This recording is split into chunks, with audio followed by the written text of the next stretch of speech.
Bible சொல்லும். விரும்பாமல் அவனுக்கு ஏதோ கொடுக்கப்படாது.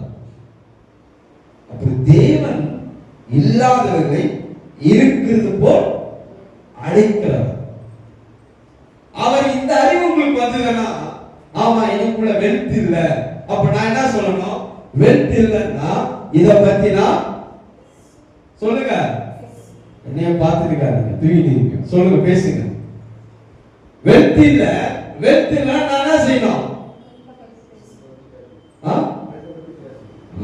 தக்கி வெல்த் பத்தி பேசணும்.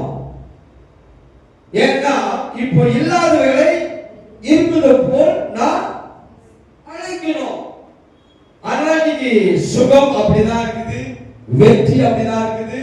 உங்க வாழ்க்கை இருக்கிற அத்தனை காரியங்கள் வேதத்தின் அடிப்படையில் அப்படிதான் தேவன் செயல்படுறாரு. வேதமும் அதுதான் கற்றுக் கொடுக்குது. ஆனா கிறிஸ்துவ ஏன் நாம் வெற்றி பெறல, ஏன் நாம் ஜெயிக்கல, நாம் ஏன் மேல வரலன்னா இருக்கிறதே காலகாலமா பேசிக் கொண்டிருக்கிறோம், இருக்கிறதே ஜபமாக்கி கொண்டிருக்கிறோம்.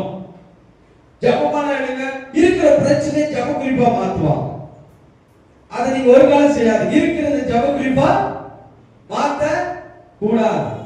வேற மாதிரி சொல்றாங்க, இருக்கிறதை ஜப குறிப்பா